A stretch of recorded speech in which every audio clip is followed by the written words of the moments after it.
Meridian by Sonnet 009. Chapter 1. First Loop. Octavia woke cold. She slipped out from under the covers, shivering until she was dressed in 3 layers and a hat. She couldn't remember the last time she'd been able to walk the halls of the palace without a coat. She checked the calendar out of habit and saw that there was a meteor shower tonight, an event marked down months ago when she actually gave a shit. She got a marker and scratched the stupid little doodle out, then crossed off the day. Her feet pulled her to the dining room, but stopped just before it. Her mother was already seated, chortling loudly down the phone over the latest gossip, and suddenly Octavia decided she really wasn't hungry at all. She turned back before her mother could notice, not that she often did, and returned to her room. On the way, she came upon her uncle, heading down the hallway from the direction of the grand study. "Good morning, Octavia," he said, drawing out the vowels in a way that made her stomach twist. "I trust you slept well." "Yeah," she lied, her fingers wrapping around her elbows. "Getting a head start on your lessons. Very commendable, very responsible." He shook his head a little and muttered to himself, "Lords know who you inherited that from." "Well, don't make a mess of my study," Andrealphus instructed, sweeping past. "And be sure to return the grimoire to the shelf when you're done with it. I want to go over some things this evening." He was gone before she could respond, off to join her mother in the dining room. They only got louder when they were together, so Octavia went quickly back to her room. She didn't bother to go retrieve the grimoire first.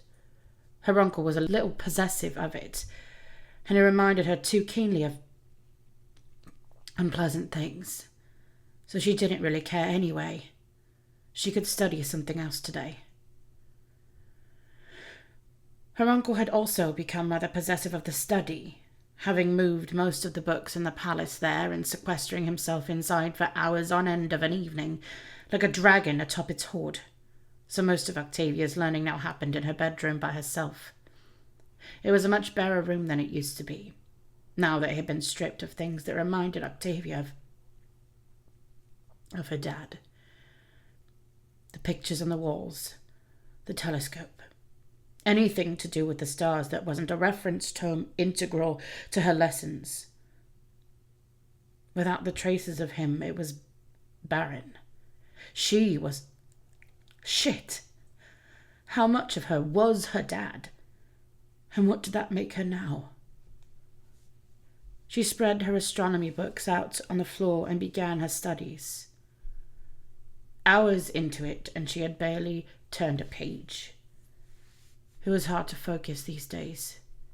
She hated thinking about the marvelous expanse of the infinite cosmos that she had once adored with her whole heart. She knew her progress had stalled. She had thought that her mother and uncle would be giving her a harder time over it, but in this, at least, they had been weirdly lenient. Considering that she was due to inherit her goetic duties within the year, they were showing her a lot of grace. Less so with the etiquette shit, unfortunately. If she had to listen to her mother shriek in her ear about how to walk, how to sit, how to eat, how to dress, one more time this week she was going to scream. Once upon a time she would have got so caught up in her studies that she passed the whole day away. Now, as soon as her phone alarm told her it was time to stop, she slammed all the books shut and tossed them back into the corner of the room. Not that she had anything better to be doing. The afternoon ahead was empty, as always. Her uncle had no time for her. Her mother just didn't get her. Besides, Octavia was actively avoiding her at the moment, lest she be forced into a dress fitting for the upcoming party at Lord Malthus's estate, where she would be expected to make her debut into goetic high society. She didn't play the guitar or sing anymore.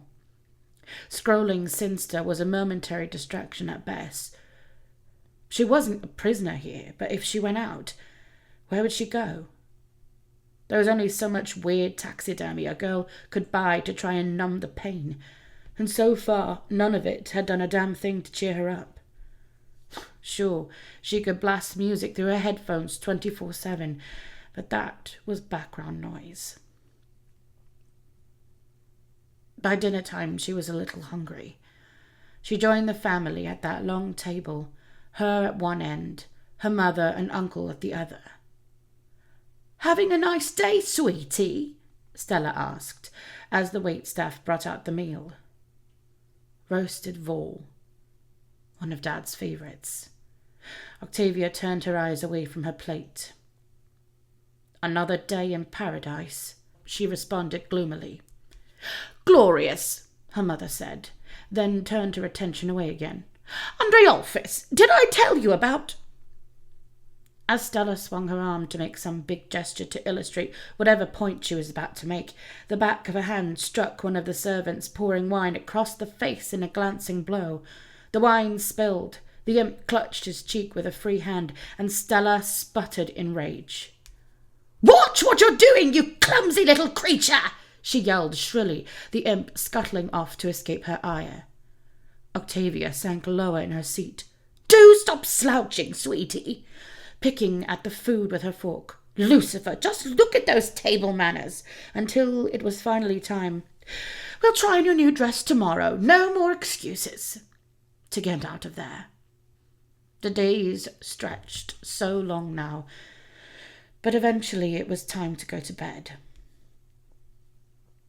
She lay under the covers, staring up at the ceiling that had once held a tangle of shining constellations, but was now bare.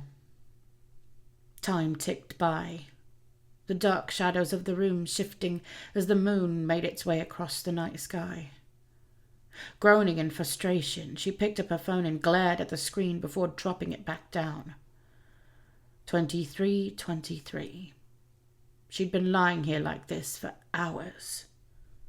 Suddenly, the phone that she'd tossed aside began to ring. Octavia jolted up and reached for it again. The caller ID read, "Dad calling from shitty boyfriend's phone." He was calling. After all this time, he was calling again. She hated how her heart leapt at that. She hated how her fingers had already moved to accept the call. With a guttural "fuck," she instead threw the phone against the wall, where it shattered and stopped ringing. When she finally fell asleep, it was with hot coals of anger still smouldering in her gut.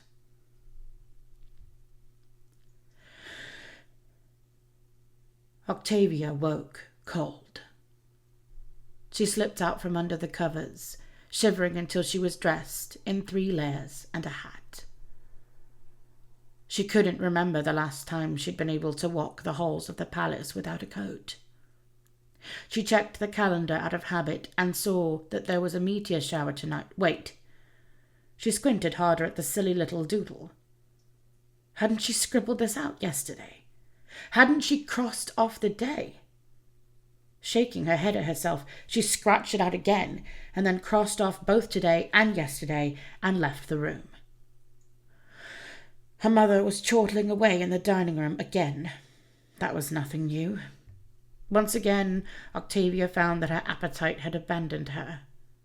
Returning to her room, she passed her uncle coming away from the study. "Good morning, Octavia," he said, and her skin prickled. "I trust you slept well." "Yeah," she said slowly, then waited.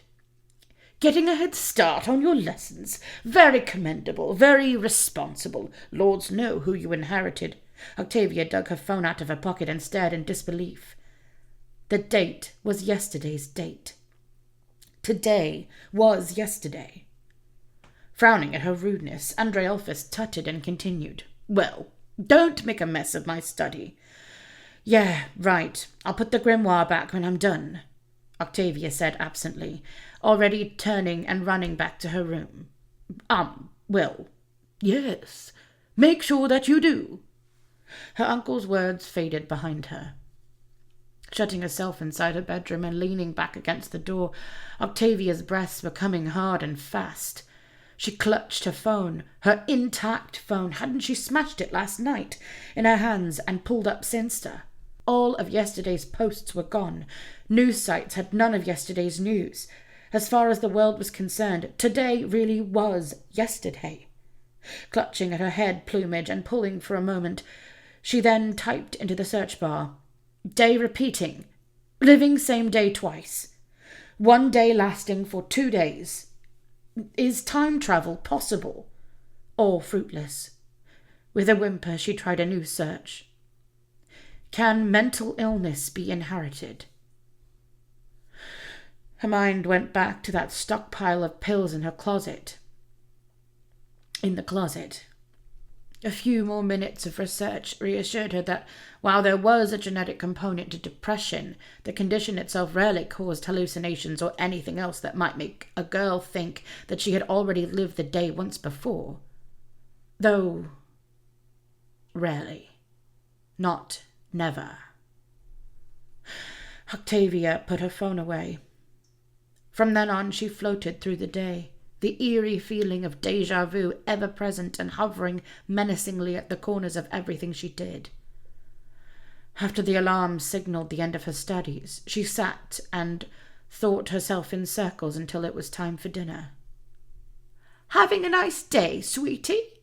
her mother asked as the roasted vole was served. "I'm really not," Octavia confided shakily. "Glorious," Stella said. "Andre Elphys, did I—" Memory sparking, Octavia slammed her hands on the table and rose, rushing up the length of it to catch the imp serving wine by the back of his collar. She pulled him back just in time to miss the wide arc of Stella's arm as she gestured along with her story. Everyone stared at Octavia, including the servant, who turned his big, frightened eyes back over his shoulder and up to meet hers, maybe wondering what he'd done wrong to provoke the young princess into manhandling him.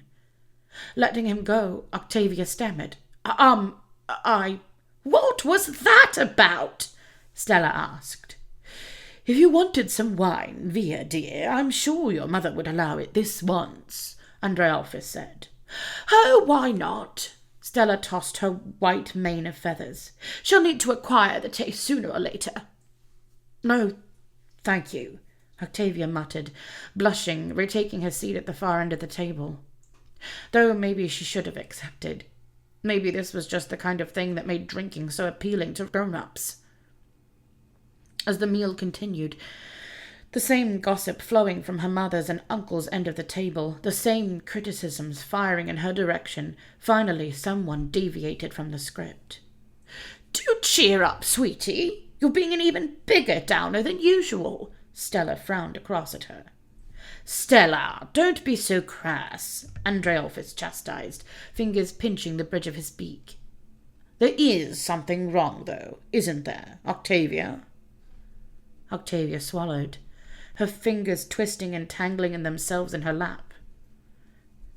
"Have you ever heard of... is it possible... time travel? Has anyone ever..." "Time travel? What frivolous nonsense have you been reading now?" Her uncle snorted in contempt. Stella just frowned at her, and that was enough to make Octavia abandon this tactic. "Forget it," she said, pulling her hat down around her head and sinking lower into her seat. And they did. That night, lying in bed, she put all her hopes into this being some weird fucking dream. When she woke in the morning, it would finally be tomorrow, and she could just move on from whatever mini mental breakdown she was having. All she had to do first was fall asleep. Easier said than done. When her phone rang, it startled her for a moment before she remembered, oh yeah, this was supposed to happen too. The clock in the corner of the screen blinked 23:23, and the caller ID read, "Dad, calling from shitty boyfriend's phone."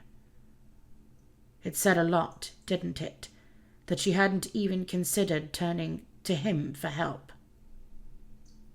But as she held the phone in her hands and weighed her options, she had to admit that If anyone would know anything about weird magical phenomena, it would be her father.